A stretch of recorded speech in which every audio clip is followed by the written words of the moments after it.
오늘 본문에는 솔로몬이 하나님을 위하여 성전을 건축하는 사건이 자세하게 기록되어 있습니다.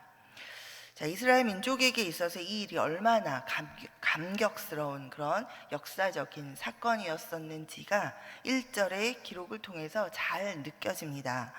자, 1절 함께 보겠습니다. 이스라엘 자손이 애굽 땅에서 나온 지 480년이요 솔로몬이 이스라엘 왕이 된 지 4년 15월 곧 둘째 달에 솔로몬이 여호와를 위하여 성전 건축하기를 시작하였더라. 이스라엘 민족은 430여 년 동안 이 애굽이라는 나라의 종 노릇하면서 애굽의 백성으로 그렇게 살았었습니다. 이 이스라엘 민족이 이제 종 노릇하며 살던 그 애굽을 벗어나서 나온 지 480년 만에 하나님의 성전을 건축하기 시작했다라고 성경은 기록하고 있습니다. 이 시점은 대략적으로 생각해 보면 광야 생활 40년 그리고 가나안 정복기와 평정을 이루는 시기까지 한 32년, 사사 시대가 331년, 그리고 사울의 통치 기간이 한 33년, 다윗의 통치기 40년을 지나서 이제 솔로몬이 왕위에 올라 4년이 되었을 때였습니다. 그동안에 하나님께서는 이 애굽 바로의 백성으로 430년을 살았던 이스라엘 민족이 애굽을 떠나서 이제 하나님의 백성으로 다시 살아가면서 하나님을 바라보고 하나님과 동행하는 삶을 살도록 이제 훈련하십니다.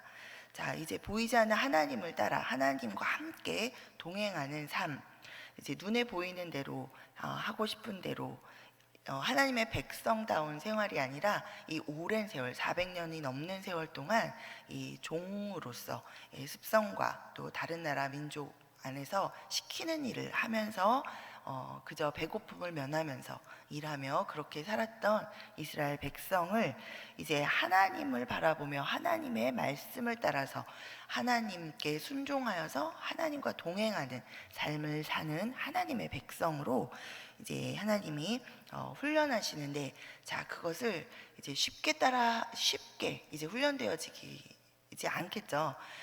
그래서 이 이스라엘 백성이 눈으로 볼 수 있도록 하나님의 임재를 눈으로 볼 수 있도록 이렇게 하나님께서 성막을 짓게 하셔서 하나님의 임재를 나타내시고 또 그 성막을 중심으로 하나님 중심으로 하는 삶을 살아갈 수 있도록 그렇게 훈련을 시키셨습니다.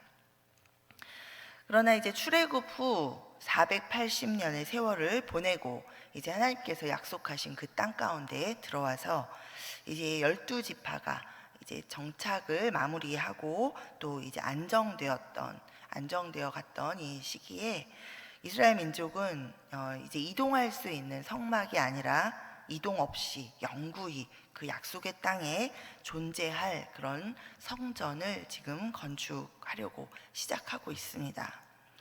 열왕기상을 기록하고 있는 이 저자가 이 성전 건축이 시작된 이 시기를 특별히 거슬러 올라가서 출애굽을 했던 그때로부터 얼마 이렇게 그때를 기준으로 해서 480년 만이다라고 이렇게 특별하게 기록하고 있는 것은 아마도 이 성전 건축의 의미가 이제는 이 이스라엘 민족에게 이 약속의 땅까지의 이제 지금까지 그 임시적인 상태라는 것, 그 임시적인 상태에 계속 움직여 왔던 그런 자신들의 상황을 이제 종료하고 이스라엘 민족이 이제는 이 약속의 땅을 아주 영구적으로 그렇게 소유했다라는 그런 역사적인 의미를 갖는 것이다라는 것을 분명하게 밝히고자 했던 것으로 보입니다.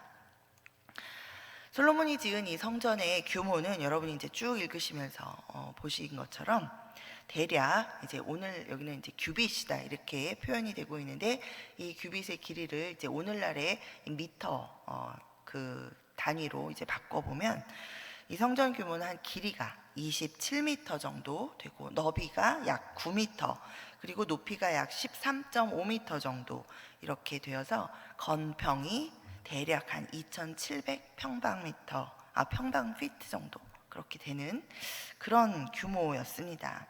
자, 이 규모는 그동안에 이스라엘 민족이 이동할 때마다 이렇게 움직이면서 함께했던 성막 사이즈의 약 2배 정도 된다고 합니다.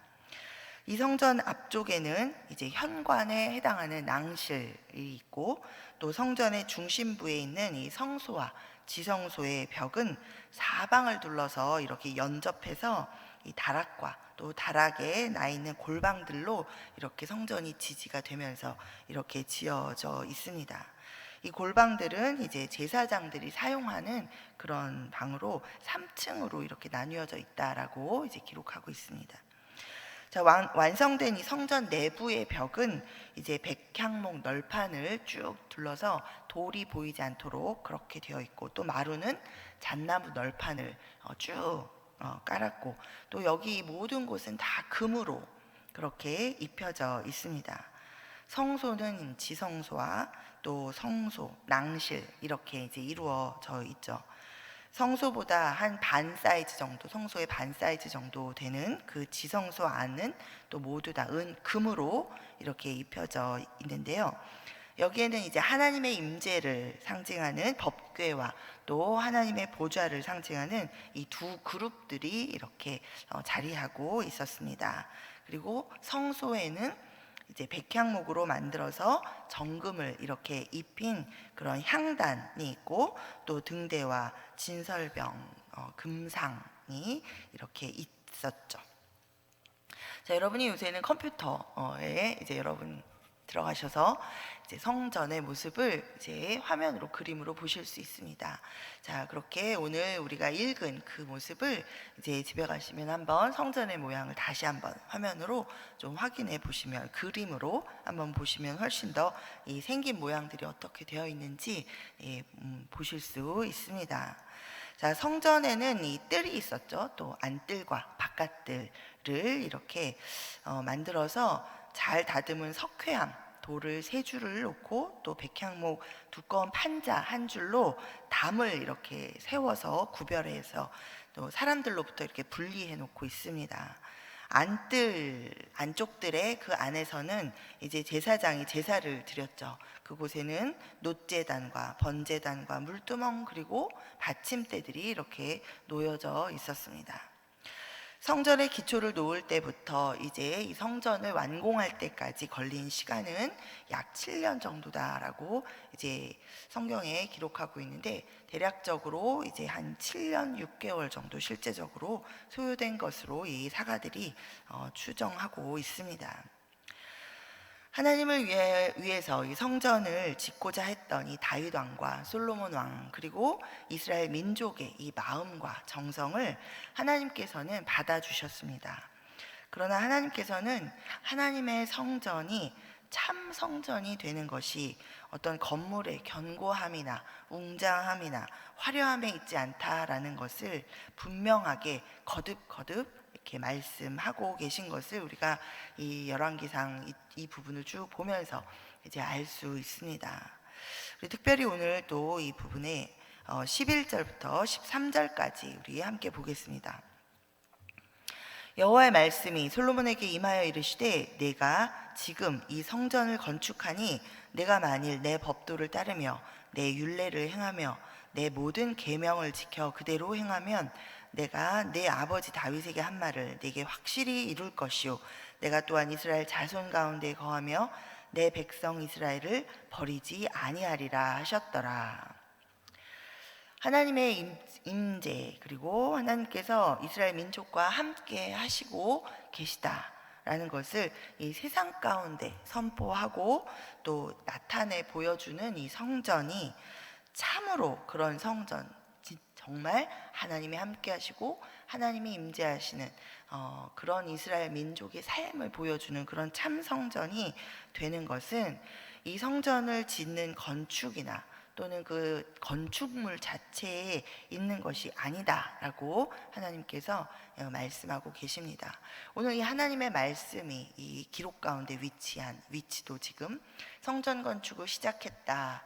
자, 이 성전의 건축, 외적인 건축들을 이제 마무리하고 그 단락을 그것을 기록한 단락과 그리고 이제 성전 내부를 장식하고 있고 마무리하는 그 단락과 중간 사이에 하나님의 이 말씀이 이제 이 기록 가운데 자리하면서 지금 우리에게 계속해서 하나님의 성전이 성전되는 것은 어떤 것인지, 이러한 건물과 우리가 모일 수 있는 장소와 하나님을 높여드리는 이런 모든 정성과 이런 것도 중요하지만 그것보다 정말 이 성전이 참된 성전 되게 하는 것은 하나님의 말씀을 따라 순종함으로 하나님이 함께 우리와 함께 거하시는 그런 하나님과의 관계다라는 것을 지금 하나님 계속해서 우리에게 말씀해 주고 계십니다.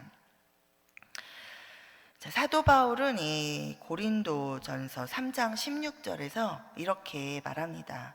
너희는 너희가 하나님의 성전인 것과 하나님의 성령이 너희 안에 계시는 것을 알지 못하느냐. 이렇게 말씀하고 계시죠. 자, 우리 예수 그리스도께서 이제 우리에게 이 땅에 오셔서 하나님께서 이제 계속해서 말씀하셨던 그 구원의 사역을 다 이루시고 이 하나님 나라가 이제 이 땅 가운데 이미 임해서 그 예수님을 통해서 이제 우리가 하나님 나라의 백성으로 살아갈 수 있게 되면서, 자, 우리에게 오신 예수님, 우리는 이제 우리 안에 오신 예수님과 함께 이 땅에서 살아가고 있습니다.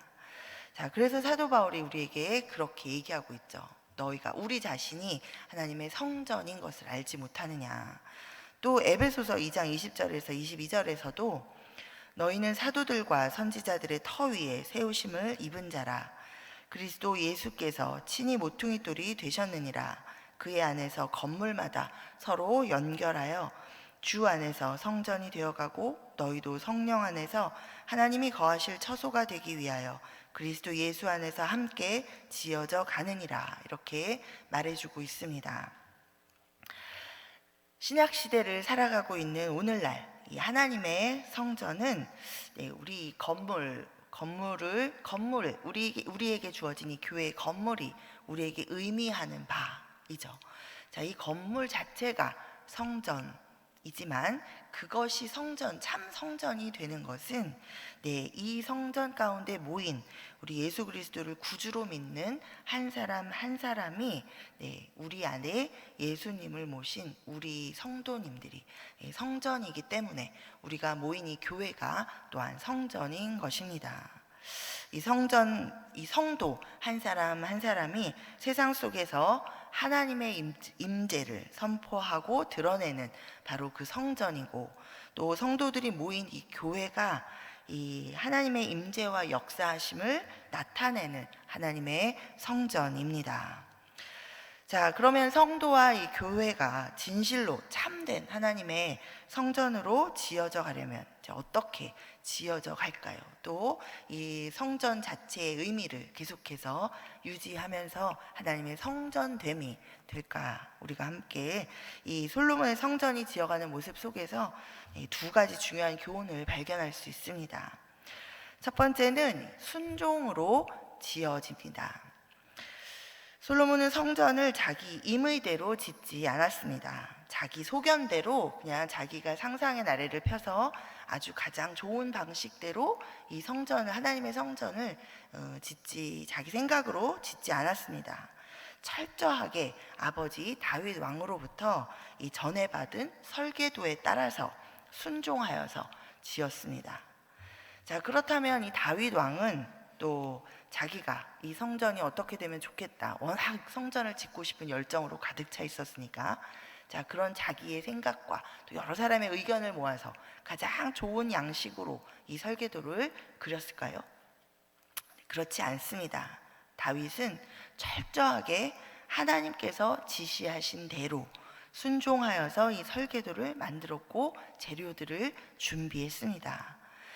그 사실을 우리가 역대상 28장에서 발견해 볼 수 있습니다. 역대상 28장 19절에는 특별히 이 사실을 이렇게 기록하고 있습니다.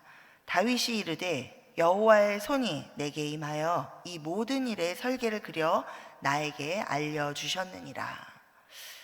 성도와 교회가 이 하나님의 참 성전으로 지어져 가는 것은 단순히 우리의 열정과 열심과 우리가 가장 하나님이 기뻐하실 것을 우리가 생각해서 그것으로 이루어져 가는 것이, 지어져 가는 것이 아니라 하나님의 말씀에 순종함으로 지어져 간다라는 것을 우리가 반드시 깨닫고 기억해야 합니다.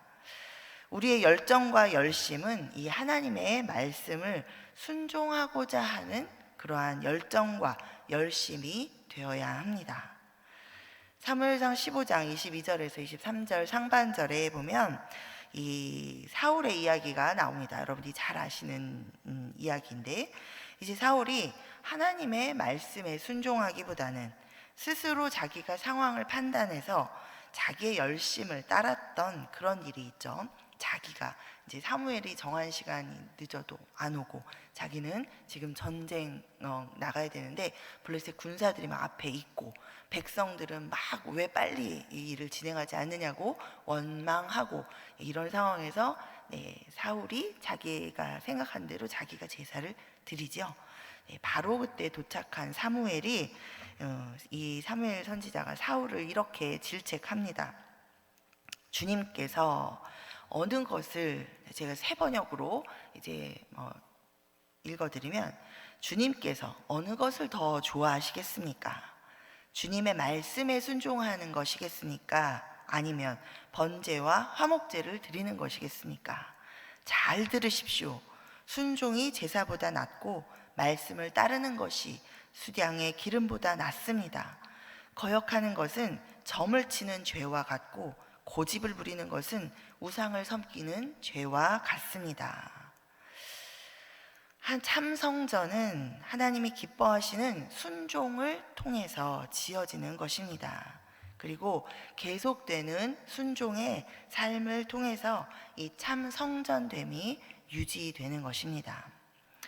하나님은 성전을 짓고 있는 솔로몬에게 이 점을 잊지 말라라고 지금 당부하고 계십니다.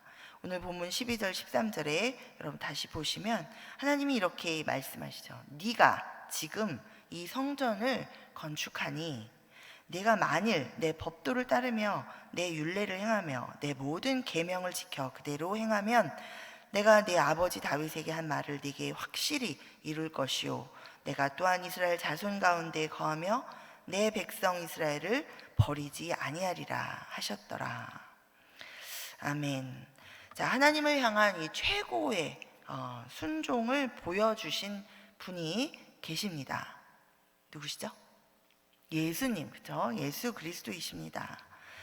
자, 솔로몬의 성전 안에 이 석가래와 들보와 그리고 이 내부 벽면에 사용된 재료를 보면 이거 백향목입니다. 백향목이라고 되어 있죠. 이 백향목은 아주 견고하고 또 아름다운 향기를 가진 그런 나무입니다. 성경에서는 이 영광의 상징으로 자주 언급되고 있습니다. 그래서 이 백향목은 예수님을 우리에게 연상시킵니다. 죄인인 우리를 살리시려는 이 하나님의 구원의 뜻을 따라서 십자가의 고난과 죽음을 나의 원대로 마옵시고 아버지의 원대로 하옵소서 이렇게 고백하시면서 끝까지 하나님의 뜻에 순종하신 그 예수님께서 이제 우리 믿는 자들 가운데 계십니다. 우리 안에 계시고 우리는 이 예수님을 따라서 순종으로 지어져 가는 하나님의 성전인 것을 우리 기억하시기 바랍니다. 우리가 이렇게 하나님의 뜻 가운데 이 백향목처럼 하나님의 성전 안에 우리 안에 예수님을 모신 하나님의 성전으로 지어져 갈 때, 예수님을 따라 순종으로 지어져 갈 때 우리 성도님들과 또 우리 교회를 통해서 그리스도의 향기가 온 세상에 계속해서 널리 퍼져나가게 될 줄 믿습니다. 두 번째는 거룩으로 지어집니다. 하나님의 성전은 거룩으로. 자, 거룩은 세상과 구별됨을 의미합니다. 세상과 분리되어서 이렇게 구별되는 상태, 그것을 말합니다. 솔로몬의 성전 건축 과정에서 우리는 이제 보통 건축 과정과 확연하게 구별되는 점을 한 가지 발견할 수 있습니다. 자, 우리 함께 7절을 보겠습니다. 7절에 보면 이렇게 기록되고 있죠. 이 성전은 건축할 때 돌을 그 뜨는 곳에서 다듬고 가져다가 건축하였으므로 건축하는 동안에 성전 속에서는 방망이나 도끼나 모든 철 연장 소리가 들리지 아니하였으며, 자, 이렇게 기록되어 있습니다. 성전을 사용하기 위해서 이 철 연장을 사용해서 이 돌을 적당하게 이제 크기로 자르고 다듬고 하는 이런 작업이 반드시 필요한데, 이것은 굉장히 시끄러운 그런 작업입니다. 자, 그런데 이 성전 건축 현장에서는 전혀 철 연장 소리가 들리지 않고 공사가 진행되었다라는 이 특이한 사항을 성경은 기록하고 있습니다. 건축 자재를 다듬는 일은 이 성전 건축 현장에서 하지 않고 모두 다 이 레바논의, 우리 지금의 레바논 위치 두로와 시돈 지역, 지중해 바로 연안에 있는 그 지역에서 이미 했거나 채석장에서 한 거죠. 또는 이 예루살렘 주변에 있는 이 채석장에서 이것을 다 이미 해서 운반해서 성전 건축 현장에서는 이것을 조립하고 맞춰 끼우는 그런 작업만을 조용히 진행했었다라고 이 사가들이 이제 이야기합니다. 이것은 하나님의 임재와 또 하나님과의 인간 사이에 이 화해가 이루어지는 이 장소인 성전, 제사를 지내죠. 성전에서 또 우리의 죄를 회개하는 제사가 이루어지고, 그 성전에는 하나님께서 임재하시고, 이것을 나타내는 이 성전이죠. 자, 그 성전을 지으면서 하나님의 이 거룩함을 훼손하지 않으려고 하는 이 이스라엘 백성들의 이 마음을 고스란히 보여주고 있습니다. 자, 거룩함과 평화를 상징하는 이 건축, 성전을 건축하는 이곳에서 이제 어때요? 철 연장, 철이라는 것은 그 당시에 전쟁 도구를 만드는 주재료였고, 이 전쟁을 연상시키는, 그래서 이 전쟁 가운데 피 흘림을 연상케 하는 그런 철로 만든 연장의 소리를 전혀 나지 않도록 그렇게 함으로써 이 성전 건축 과정 자체가 이미 세상에서 진행하는 이런 방법과는 구별된 그런 상황으로, 그런 방식으로 지금 진행하고 있는 것을 우리가 볼 수 있습니다. 자, 이것에서 볼 수 있는 것처럼 우리 하나님의 성전인 성도와 교회는 세상과 구별되어야 할 줄 믿습니다. 온갖 시끄러운 소음으로 가득한 이 세상 속에서 하나님의 성전으로 지어져 가는 성도와 교회는 시끄러운 소리를 제거함으로써 세상과 구별되어서 거룩하게 그렇게 지어져 가야 할 줄 믿습니다. 자, 어떤 소리가 시끄러운 소리입니까? 불만 불평의 소리, 수근수근 거리는 소리, 근심하는 소리, 원망의 소리, 다툼의 소리, 이 모든 시끄러운 소리들을 우리 성도의 삶 가운데, 우리의 생활 속에서 제거하게 되기를 바랍니다. 또한 하나님의 성전된 이 교회 안에서 이 같은 시끄러운 소리를 제거하게 되기 바랍니다. 열심히 노력하지만 잘 안 될 때가 많이 있습니다. 자, 그러면 나는 역시 안 돼 하면서 체념하고 포기합니까? 안 되죠. 절대 그럴 수 없습니다. 하나님의 백성이기를 포기하는 것이죠. 그것은 우리가 하나님의 백성으로 살아가면서 우리가 이것을 절대 포기하지 않고 우리 삶 가운데, 우리 교회 안에 이러한 시끄러운 소리를 제거하여서 세상과 구별된 하나님의 임재 가운데 살아가는 우리 성도로서, 또 하나님의 임재가 있는, 또 그리고 하나님의 임재와 하나님의 역사를 세상 가운데 드러내는 교회로서 그 참 성전의 모습을 우리가 계속해서 유지하고 나아가야 할 줄 믿습니다. 자, 어떻게 이 시끄러운 소리를 그러면 잘 안 되는데, 내 노력 가지고 잘 안 되는데 할 수 있을까요? 자, 우리 안에 내주하시는 여러분 성령께 도우심을 구하면 됩니다.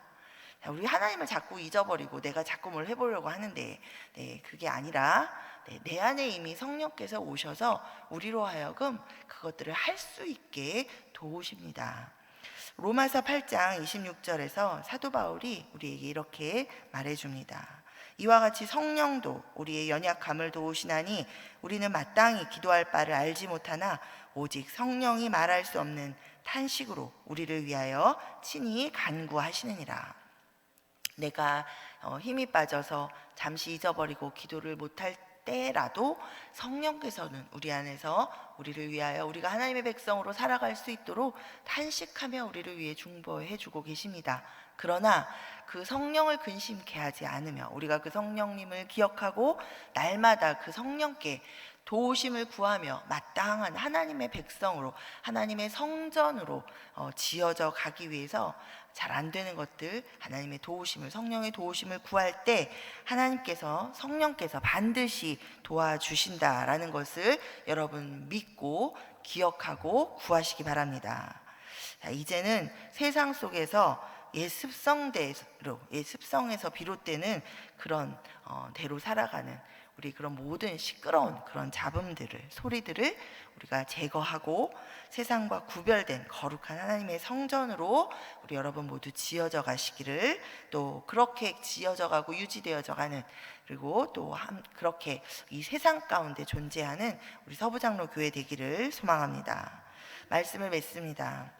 하나님의 성전인 우리 한 사람 한 사람과 교회가 참 성전으로 지어져 가기를 소망합니다. 그리스도의 순종을 따라서 삶 속에서 하나님을 향한 순종으로 지어져 가면서 이 백향목 향기가 가득했던 솔로몬의 성전처럼 그리스도의 향기가 가득한 우리 성도님들의 삶과 또 우리 교회가 되기를 소망합니다. 세상 속 원망과 불평과 다툼의 그런 시끄러운 소리들이 제거되어서 누가 봐도 세상과 구별되게 지어져 가는 그런 거룩한 성도와 교회가 우리 모두가 되기를 간절히 소망합니다. 우리 이 시간 오늘 우리에게 하나님께서 주신 이 말씀 붙들고 우리 모두 하나님의 거룩한 성전으로, 참 성전으로 지어져 가게 하여 주십시오. 우리 주의 이름 부르며 기도하며